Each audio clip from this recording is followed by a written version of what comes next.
Hello students, welcome to my channel. So student, जैसा कि आपके बीए सेकेंड सेमेस्टर में जो कार्यालय हिंदी और कंप्यूटर है, तो उसमें जो आपका यूनिट नंबर 3 है कार्यालय हिंदी पत्राचार, वो स्टूडेंट्स मैं पूरा कंप्लीट करवा चुकी हूँ। लेकिन इसमें एक और टॉपिक है कि पत्रों के प्रकार, क्योंकि आप कार्यालय हिंदी पढ़ रहे हैं और कार्यालय में पत्र अक्सर लिखे जाते हैं, भेजे जाते हैं और रिसीव भी किए जाते हैं। तो पत्रों के क्या प्रकार हैं आपको पता होना चाहिए। ये आपके सब्जेक्ट कार्यालय हिंदी में तो पढ़ना इम्पोर्टेंट है ही, और उसी के साथ साथ इसके बारे में आपको पता होना चाहिए सभी क्लास के स्टूडेंट्स को। जैसे इंटरमीडिएट के जो स्टूडेंट्स हैं उनके लिए भी, और जो बीए कर रहे हैं उनके लिए भी यह वीडियो इम्पोर्टेंट है, क्योंकि ये आपके सिलेबस का पार्ट होने के साथ साथ ऐसे भी बहुत इम्पोर्टेंट है। तो देखिए स्टूडेंट, जो पत्र होते हैं उनके क्या प्रकार हैं, यानी टाइप ऑफ लेटर्स कितने हैं। तो मुख्य रूप से जो लेटर के प्रकार होते हैं वो दो तरह के होते हैं, यानी लेटर को दो भागों में बांटा गया है। पहला है अनौपचारिक पत्र, यानी इनफॉर्मल लेटर। अनौपचारिक पत्र को इंग्लिश में इनफॉर्मल लेटर कहते हैं। और दूसरा है औपचारिक लेटर, जिनको इंग्लिश में कहते हैं फॉर्मल लेटर। तो अब ये फॉर्मल और इनफॉर्मल लेटर क्या हैं, आइए इनको जानते हैं। देखिए, पहले अनौपचारिक पत्र के बारे में समझिए। व्यक्तित्व अथवा व्यक्तिगत पत्र अनौपचारिक पत्र की श्रेणी में आते हैं। व्यक्तित्व अथवा व्यक्तित्व पत्र से तात्पर्य ऐसे पत्रों से है जिन्हें व्यक्तिगत संबंधों में पारिवारिक सदस्यों, मित्रों एवं अन्य प्रियजनों को लिखा जाता है। कह सकते हैं कि व्यक्तित्व पत्र का आधार व्यक्तित्व संबंध होता है। यह पत्र हृदय की वाणी का प्रतिरूप होते हैं। देखिए, अब इनको सिंपल सी लैंग्वेज में समझिए कि क्या है अनौपचारिक पत्र। ऐसे पत्र जो हम अपने दोस्तों को, अपने रिश्तेदारों को, अपने घर के किसी भी सदस्य को लिखकर भेजते हैं, यानी जितने भी हमारे रिलेटिव्स हैं, पड़ोसी हैं, रिश्तेदार हैं, दोस्त हैं, उनको हम कोई पत्र लिखकर भेजते हैं उनकी हालचाल लेने के लिए। या आपका दोस्त एग्जाम में फर्स्ट आ गया, उसे कॉन्ग्रेचुलेशन बोलने के लिए लिख रहे हैं। अपने रिश्तेदार को मतलब हाल चाल लेने के लिए लिख रहे हैं। या आपके साथ कोई अच्छी घटना होगी, यानी आप एग्जाम में पास हो गए अच्छे नंबर से, अपने दोस्त को बताना चाहते हैं तो लेटर लिख रहे हैं। या अपने रिश्तेदारों को इनवाइट करना है अपने घर दावत पर, या दोस्त को इनवाइट करना है तब लिख रहे हैं। तो मतलब अपने रिश्तेदारों से रिलेटेड, दोस्तों से रिलेटेड जितने भी पत्र आप लिखते हैं उन सभी को अनौपचारिक पत्र कहते हैं, यानी इनफॉर्मल लेटर कहते हैं। और देखिए, कहा जा रहा है कि यह पत्र क्या है, हृदय की वाणी का प्रतिरूप होते हैं। यानी हम अपने दोस्तों से, अपने रिश्तेदारों से अपने दिल की बात लिखकर उस पत्र के जरिए व्यक्त करते हैं, जिस पत्र में हमारी पूरी फीलिंग होती है और अपने दोस्तों को, अपने रिश्तेदारों को, अपने परिवार के सदस्यों को बताना चाहते हैं, और हम लिखकर पत्र के द्वारा उन्हें भेज देते हैं। अनौपचारिक पत्र अपने मित्रों, सगे संबंधियों एवं परिचितों को लिखे जाते हैं। इसके अतिरिक्त जो सुख, दुख, शोक, विदाई तथा निमंत्रण आदि के लिए पत्र लिखे जाते हैं। जैसा मैंने अभी आपको बताया कि कोई दुख है, सुख है, निमंत्रण के लिए यानी इनविटेशन के लिए, विदाई के लिए ये पत्र लिखे जाते हैं। इसलिए इन पत्रों को मन की भावनाओं को प्रमुखता दी जाती है, औपचारिकता को नहीं। अब ध्यान दीजिए, बहुत इंपॉर्टेंट पॉइंट है ये कि देखिए, जो हम इनफॉर्मल लेटर लिख रहे हैं, यानी अपने किसको लिख रहे हैं, रिश्तेदारों को लिख रहे हैं, दोस्तों को लिख रहे हैं, तो हम उसमें अपने दिल की बात लिखेंगे, अपने मन की बात लिखेंगे, अपनी भावनाओं को लिखेंगे। उसमें औपचारिकता को हम नहीं लिखते। औपचारिक स्टूडेंट्स होता है फॉर्मल लेटर। और फॉर्मल लेटर क्या है ये अभी आगे वीडियो में तो आपको बताऊंगी, मगर यहाँ पे ये शब्द आ गया है तो एक बार इसको छोटे से शब्दों में आपको बता देती हूँ। देखिए, औपचारिकता वो होता है जहाँ पे हमें एक मैनर में होना पड़ता है। जैसे मान लीजिए, अगर आप अपने क्लासरूम में हैं और अपने दोस्त से आप किस तरह से बात कर रहे हैं, आपको एक मैनर में होकर बात करने की जरूरत नहीं है अपने दोस्त के साथ, यानी लंच टाइम की बात करनी हो। वैसे तो क्लास में टीचर जब होते हैं तो आप टीचर से किस तरह से बात करते हैं, क्या जिस तरह आप अपने दोस्त के साथ रहते हैं एकदम इनफॉर्मल मैनर में, उस तरह से अपने टीचर से भी बात करते हैं? नहीं। जैसे ही टीचर आते हैं क्लास में, आप सभी लोग एक मैनर में होकर बैठ जाते हैं, टीचर को रेस्पेक्ट देते हैं।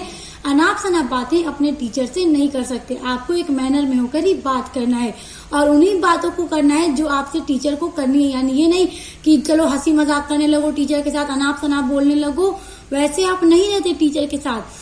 और दोस्तों के साथ कैसे रहते हैं, तो दोस्तों के साथ जिस तरह से रहें, जो चाहे बोल दो, हंसी मजाक कर लो, थोड़ा दोस्तों को चिढ़ा दो, टीचर को तो नहीं चिढ़ाएंगे ना। तो वही होता है कि हम अनौपचारिक लेटर में हमें औपचारिकता को फॉलो करने की जरूरत नहीं होती, हम जैसे चाहें वैसे लिख सकते हैं। लेकिन अगर हम एक औपचारिक लेटर लिख रहे हैं तो जितना ज्यादा छोटा होगा, कंसाइज हमारा लेटर होगा, तो वही हम लिखेंगे। ये नहीं कि अनाप शनाप बातें हम औपचारिक लेटर में लिख दें। चलिए जब औपचारिक लेटर के बारे में पढ़ेंगे तब आपको बताऊंगी, अभी अनौपचारिक ही समझिए। तो देखिए अनौपचारिक लेटर क्या है, आई होप कि आपको ये समझ में आ गया होगा। अब इसमें आपको ये भी पता चल गया कि इसमें हम अपने मन की भावनाओं को लिखते हैं, अपने दिल की बातों को लिखते हैं। यहाँ पे हमें औपचारिकता को फॉलो करने की जरूरत नहीं होती। और देखिए इसके अंतर्गत क्या है, पारिवारिक या निजी पत्र आते हैं जो हम अपने परिवार के लोगों को, रिश्तेदारों को भेजते हैं। ऐसा तो नहीं है कि आप अनौपचारिक लेटर लिख करके अपने सर को भेज देंगे, अपने मैडम को भेज देंगे, अपने बॉस को भेज देंगे, नहीं, आप सिर्फ अपने दोस्तों को, अपने रिश्तेदारों को ही भेजेंगे अनौपचारिक लेटर। इसलिए ये क्या है कि ये निजी पत्र होते हैं। देखिए पत्र लेखन क्या है कि सभ्य समाज की एक कलात्मक देन है, क्योंकि मतलब लेटर लिखना भी एक कला होती है कि आप किस तरह से भाषा में कितने कम शब्दों में अपने पूरी बात को लिख दें। आप लेटर को चाहेंगे 5-6 पेज का लिख दें, तो क्या आपका लेटर क्या है, इफेक्टिव लेटर होगा? नहीं, बिल्कुल भी नहीं होगा। अगर आप एक पेज में इतना लिखें कि आपका कम से कम आधा पेज बच भी जाए, और मान लीजिए इनफॉर्मल लेटर है तो 1 पेज का हो सकता है, लेकिन कोशिश यही रहती है हमारे फॉर्मल लेटर में कि हमारा पूरा पेज ना भरे, कम शब्दों में हो। और इनफॉर्मल लेटर को हम थोड़ा 1 पेज का कर भी सकते हैं। मनुष्य चूंकि सामाजिक प्राणी होता है, इसलिए वह दूसरों के साथ अपना संबंध किसी न किसी माध्यम से बनाए रखना चाहता है। यानी कि देखिए जो मनुष्य है वो एक प्राणी है और अपने दोस्तों के साथ, अपने रिश्तेदारों के साथ क्या है, अपना संबंध बनाए रखेगा। आप ही बताइए, अगर आपको एक कमरे में बंद कर दिया जाए, किसी से न मिलने जुलने दिया जाए, न किसी से बात करने को दिया जाए, आपसे फोन ले लिया जाए, बस आपको टाइम टाइम से उसमें खाना पीना पहुंचाया जाए, तो क्या आप रह पाएंगे? आप बिल्कुल भी नहीं रह पाएंगे। आप चाहेंगे कि अपने रिश्तेदारों से, अपने दोस्तों से आप मिलें, उनसे बातचीत करें। तो इसलिए मनुष्य को क्या करना पड़ता है कि बातचीत करने के लिए लेटर को लिखना पड़ता है, फोन कॉल से बात करनी पड़ती है, मिलते जुलते रहना पड़ता है, ताकि क्या है उनका जो संबंध है वो हमेशा स्थापित रहे। देखिए मिलते जुलते रहने पर तो पत्र लिखने की हमें आवश्यकता नहीं पड़ती है कि अगर हम रोज मिल रहे हैं तो क्या हमें लेटर लिखने की उन्हीं आदमी को जरूरत पड़ेगी जिनसे हम रोज मिलते हैं? बिल्कुल भी नहीं। लेकिन जो हमारे रिलेटिव्स हैं, जो हमसे दूर रहते हैं, उनके लिए हमें पत्र लिखना पड़ता है। सरकारी पत्रों की अपेक्षा सामाजिक पत्रों में कलात्मकता अधिक रहती है। यानी जो सरकारी पत्र हैं स्टूडेंट्स, देखिए अगर हम अपने मतलब कि किसी डिपार्टमेंट में या किसी कार्यालय में आपको लेटर लिखकर भेजना है, तो आप क्या उसमें खूब हंसी मजाक करेंगे, खूब इधर उधर की बातें लिखेंगे जैसे अपने दोस्तों को लिखेंगे? नहीं, आप कम शब्दों में बस उन्हीं बातों को लिखकर सरकारी पत्र में भेज देंगे जो जिस मुद्दे पर आपको बात कहना है सर मतलब कि अधिकारियों से। लेकिन आप अपने रिश्तेदारों को थोड़ा हंसी मजाक करके लेटर लिखेंगे तो क्या है कि जो हमारा निजी पत्र है वो थोड़ा ज्यादा ही इफेक्टिव होता है, क्योंकि इनमें मनुष्य के हृदय के सहज उद्गार व्यक्त होते हैं। सही बात है कि जो हमारा इनफॉर्मल लेटर है हम उसमें अपने दिल की बातें अपने दोस्तों को बताते हैं। इन पत्रों को पढ़कर हम किसी भी व्यक्ति के अच्छे या बुरे स्वभाव या मनोवृत्ति का परिचय आसानी से पा सकते हैं।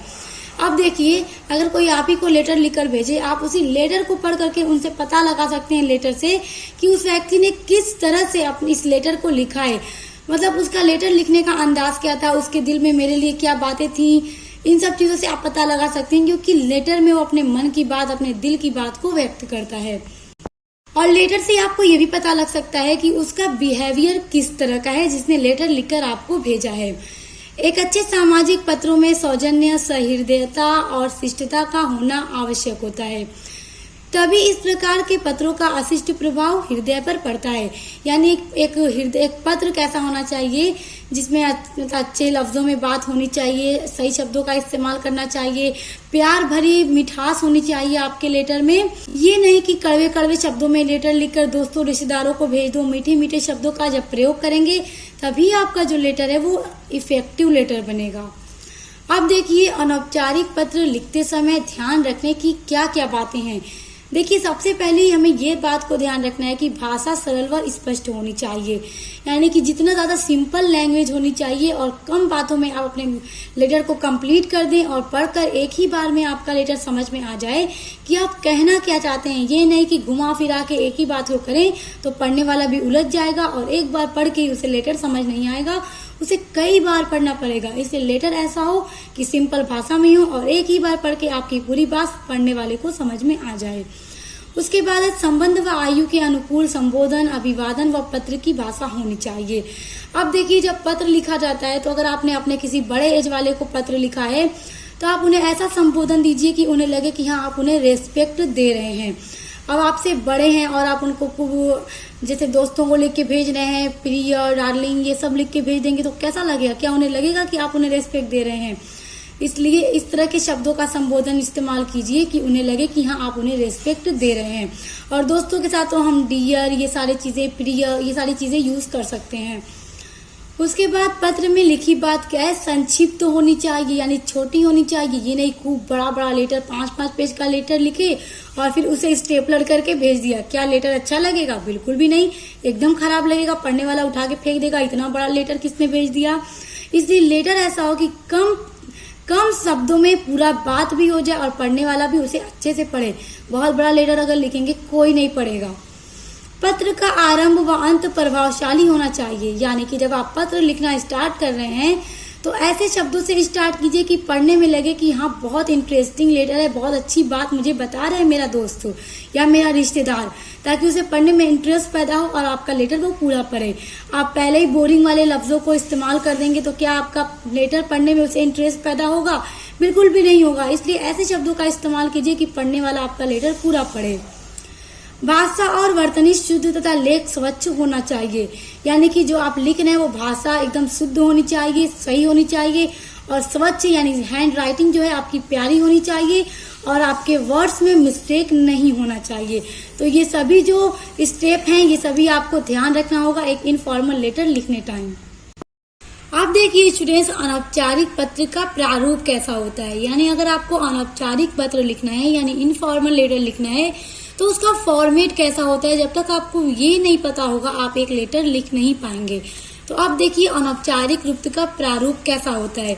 सबसे पहले तो आपको ऊपर प्रेषक का पता लिखना होगा कि प्रेषक का क्या पता है। उसके बाद देखिए यहीं पर पता लिखना होगा। उसके बाद जिस दिनांक में आप लेटर लिख रहे हैं वो दिनांक होनी चाहिए और संबोधन या प्रस्तुति होनी चाहिए, यानी आप क्या संबोधन दे रहे हैं, प्रिय, डियर, क्या आप लिखना चाह रहे हैं। उसके बाद अभिवादन होता है।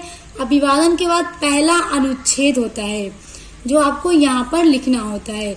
उसके बाद कुशल क्षेम यहाँ पर लिखना होता है। उसके बाद दूसरा अनुच्छेद यहाँ पे लिखना होता है। देखिए 3 अनुच्छेद होते हैं, एक तो यहाँ, फिर दूसरा यहाँ, और उसके बाद क्या लिखना होता है, विषय वस्तु जिसके बारे में पत्र लिखना है। यानी आप जिस टॉपिक पे अपने फ्रेंड को, अपने रिश्तेदार को लेटर लिख रहे हैं तो आपका सब्जेक्ट क्या है। जैसे स्टूडेंट्स आप लोग इंग्लिश में जब एप्लीकेशन लिखते हैं या लेटर लिखते हैं तो आप सब्जेक्ट लिखते होंगे ना कि एप्लीकेशन फॉर सिक लीव, यानी आप छुट्टी, बीमारी के लिए छुट्टी ले रहे हैं तो आप सब्जेक्ट डालते हैं। तो ठीक उसी तरह इसमें भी आपको सब्जेक्ट डालना होगा, विषय डालना होगा। फिर तीसरा अनुच्छेद आपको लिखना है। उसके बाद समाप्ति। देखिए उसके बाद है कि प्रापक के साथ प्रेषक का क्या संबंध है वो लिखना है। फिर यहाँ पर प्रेषक का नाम लिखना है। देखिए यहाँ तक समाप्ति तक आपका क्या है, लेटर समाप्त हो जाएगा, यानी आपको जो बात लिखनी है यहाँ तक समाप्त हो जाएगा। अब देखिए आपको एक बात बताई जा रही है कि अपने से बड़े को अगर आपने लेटर लिखा है तो आप उन्हें कैसे आदर करेंगे, कैसे उन्हें रेस्पेक्ट देंगे, मतलब अपने लेटर के थ्रू। तो देखिए प्रशस्ति लिखा है, यहाँ पर आप आदरणीय लिखेंगे या पूजनीय लिखेंगे या पूज्य लिखें या श्रद्धेय आदि शब्दों का इस्तेमाल कर सकते हैं।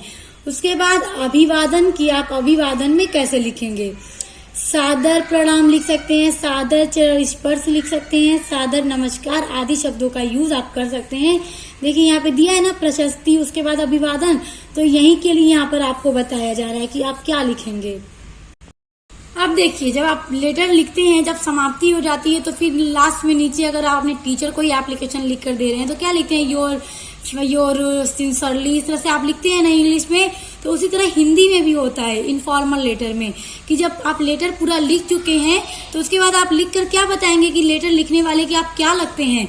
तो लिखना होता है आपका बेटा, आपका बेटी, या फिर आपका पोता, पोती, नाती, बेटी, पोती, नातिन, भतीजा, भाई आदि। यानी कि आप लिखने वाले का, आपने जिनको लेटर लिखा है, आप उनके क्या लगते हैं, भाई लगते हैं, बेटा लगते हैं, बेटी लगते हैं, पोती, पोता या दोस्त क्या लगते हैं। उसके बाद अपने छोटों या बराबर वालों के लिए क्या लिखना होता है। अब देखिए स्टूडेंट्स, अभी मैंने आपको बताया था कि अपने से बड़ों वालों के लिए क्या प्रशस्ति यूज करना है, क्या अभिवादन यूज करना है और क्या समाप्ति यूज करना है। अब देखिए, अगर आपने अपने एज के छोटे वालों को लेटर लिखा है तब आप उन्हें क्या प्रशस्ति लिखेंगे, यानी मतलब कि लेटर के स्टार्ट में आप क्या संबोधन देंगे। प्रिय देंगे, चिरंजीव, प्यारे यानी प्यारे मेरे मित्र, राम, सुरेश, जो भी नाम हो, प्रिय मित्र आदि आप लिखेंगे। उसके बाद अभिवादन में आप क्या लिखेंगे, मधुर स्मृतियां, सदा खुश रहो, सुखी रहो, आशीर्वाद आदि आप अपने छोटे वालों को लिखेंगे लेटर में। यानी कि आप अपने छोटे वालों को ये लिखेंगे या अपने बराबर के एज वालों को लिखेंगे। और जो आपसे बड़े हैं आप उनके लिए लेटर में क्या लिखना है वो अभी मैं आपको बता चुकी हूँ। उसके बाद जब आप अपने छोटे या अपने बराबर वाले एज के लिए लेटर लिखे हैं तो अब आप लेटर की समाप्ति में क्या लिखेंगे। आप लिखेंगे तुम्हारा मित्र, तुम्हारा हितैषी, तुम्हारा शुभचिंतक आदि। यानी तुम्हारा क्या है कि तुम्हारा मित्र हूँ, तुम्हारी मित्र शीला, सीता, जो भी नाम हो उस तरह से। और देखिए अपने से बड़े वालों में क्या लिखना था, आपका बेटा, आपका पोती, नाती, यानी आप लगाकर लिखना है क्योंकि आप छोटे हैं और आपने जिनको लिखा है वो आपसे बड़े हैं। और जब आप अपने से बराबर वाले उम्र में लिखेंगे और अपने से छोटे वालों को लिखेंगे तो आपको इन सब शब्दों का प्रयोग अपने लेटर में करना होगा। तो स्टूडेंट्स, आई होप कि आपको अनौपचारिक लेटर क्या है बहुत अच्छे से समझ में आ गया होगा। उसके बाद आपका अगला टॉपिक है औपचारिक पत्र। तो औपचारिक पत्र को हम नेक्स्ट वीडियो में कवर करेंगे क्योंकि औपचारिक पत्र थोड़ा लॉन्ग है, क्योंकि औपचारिक पत्र में भी कई तरह के प्रकार होते हैं। अगर एक ही वीडियो में कवर करेंगे तो वीडियो काफी लंबा हो जाएगा और आपको समझने में भी थोड़ा दिक्कत हो जाएगी। इसलिए पार्ट 2 वाली वीडियो जरूर देखिए क्योंकि वीडियो काफी ज्यादा इंपॉर्टेंट है और एग्जाम में यहाँ से प्रश्न जरूर आते हैं। तो अब मिलते हैं नेक्स्ट वीडियो के साथ।